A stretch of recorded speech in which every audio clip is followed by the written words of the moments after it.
भाइयों सबने राम राम, छोरियों थमने भी राम राम। अस्सलाम वालेकुम, सत श्री अकाल। कहानी शुरू होती है अफ्रीका के कालाहारी जंगलों में रहने वाले आदिवासियों के साथ। ये आदिवासी आज की आधुनिक दुनिया से दूर अपने ही तौर तरीकों से अपना जीवन व्यतीत कर रहे होते हैं और यहाँ पर किसी भी तरह का कोई भी नियम कानून एग्जिस्ट नहीं करता। ये जंगल ही इनकी पूरी दुनिया है और इनकी इस दुनिया में सही गलत जैसी कोई चीज नहीं है।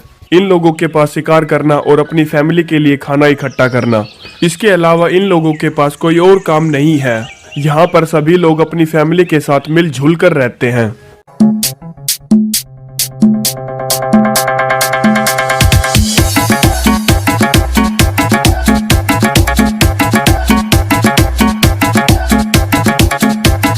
जिस धरती पर वो रह रहे हैं वो गोल है कि चपटी, ये भी उनको नहीं पता, क्योंकि ये लोग अपनी इस दुनिया के बाहर यानी कि जंगल के बाहर कभी नहीं गए थे।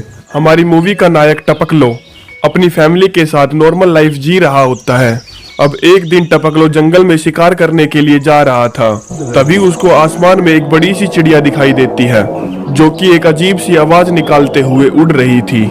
हम देखते हैं कि प्लेन का कैप्टन कोल्ड ड्रिंक पी रहा है और अपनी कोल्ड ड्रिंक खत्म करने के बाद खाली बोतल को अपनी खिड़की से बाहर फेंक देता है, जो कि सरसराट की आवाज करते हुए टपकलो के सामने जाकर गिरती है।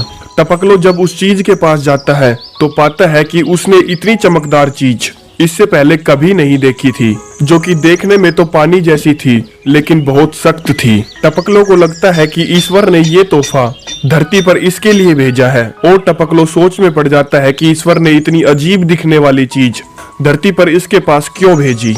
ये क्या चीज हैगी? जितनी चमकदार चीज तो मैंने अभी तक अपने जीवन में देखी। पानी होगा?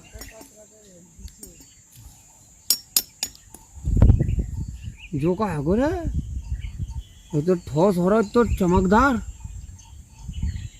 लग तो जो भगवान ने भेजो होगा। मेरे लिए कुछ भेजो, वरदान है भगवान को। जाए तो ना, मैं मेरा दल है बताऊंगा, पूरे दल में देखाऊंगा, खुश हो जाऊंगा। अब टपकलो इस खूबसूरत चीज को लेकर अपने परिवार के पास जाता है। उन्होंने इससे पहले इतनी खूबसूरत चीज कभी नहीं देखी थी। ये सभी आश्चर्यचकित थे कि ईश्वर ने इतनी अजीब चीज हमारे पास क्यों भेजी और अब इसको धीरे धीरे काम में लिया जाने लगा। इसकी लंबाई, चौड़ाई और चिकनाई के हिसाब से इसे सांप की चमड़ी को संभाल कर रखने में भी उपयोग किया जाने लगा और अब धीरे धीरे इसको सभी कामों में इस्तेमाल किया जाने लगा। और इस अजीब सी दिखने वाली इस चीज के इस्तेमाल से इनके कई मुश्किल काम आसान हो जाते थे। अब सभी लोग इस चीज को इस्तेमाल करना चाहते थे। जाको क्या पैक करता है? ढेको खुजालता हूँ, ढेको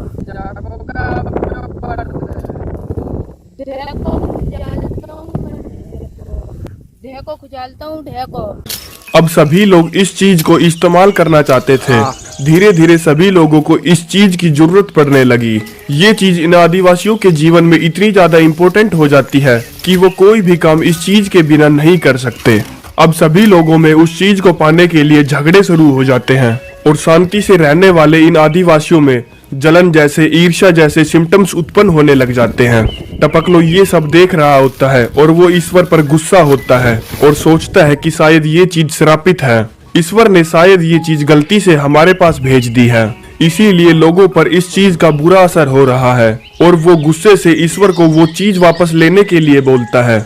अब ये चालाक खोपड़ी उस बोतल को ऊपर खुले आसमान में फेंकता है, लेकिन वो चीज वापस से नीचे आकर गिर जाती है। अब एक बार फिर से वो उस बोतल को उठाकर फिर से खुले आसमान में फेंकता है, लेकिन इस बार वो बोतल उसके बेटे के सिर पर आकर गिरती है। अब इस अजीब सी दिखने वाली चीज के कारण टपकलो और उसकी फैमिली को बहुत सारी परेशानियां झेलनी पड़ती है। टपकलो रात को एक सभा बुलाता है और बताता है कि शायद ये चीज श्रापित है। ईश्वर ने शायद ये चीज गलती से हमारे पास भेज दी है, इसीलिए वो इस श्रापित चीज को पृथ्वी के आखिरी छोर पर फेंक कर आएगा। जो चमकदार चीज है, जो साबित हैगी, जब भगवान ने गलत भेजा हो, तुम नहीं देख रहा, जब से जो चीज आई हैगी चमकदार, तो जब से झगड़ा झपाटा हो रहा है, आपस में ईर्ष्या फैला रहा है, एक सर फाड़ रहा है, कोई एक दूसरे के मुंह में दे रहा है, झेर दे रहा है, मुंह में मार रहा है। अपन आदिवासी लोग झेर देते हैं, दूसरी चीज नहीं देते। जे एक तो का जे ढेका खुजा रहा हो, जे अभी बजा रहा हो तो जा खुशबू आ गई, ये बास मार रहा हो, तो मुझे तो लग रहा है जा साबित है कि अपन में आपस में बन नहीं रही। सीधी बात तुझे कह रहा हूँ मैं, तो मैं सोच रहा हूँ कि जाए मैंने पृथ्वी के आखिरी छोर पे फेंके आऊंगा तो अपना जीवन फिर से सुखी जिएंगे अपन। क्या बोलते हो? से सारे आदिवासी एग्री हो जाते हैं। अगले दिन टपकलो उस बोतल को लेकर और पृथ्वी का आखिरी छोर ढूंढने के लिए निकल पड़ता है। वो कई दिनों का लंबा सफर तय करता है और एक दिन वो एक पहाड़ी के किनारे पहुंच जाता है जहां पर बहुत सारे घने बादल थे। बुशमैन को लगता है कि यही पृथ्वी का किनारा है और वो उस श्रापित बोतल को वहीं फेंक देता है। So hello guys, finally video आ चुका है।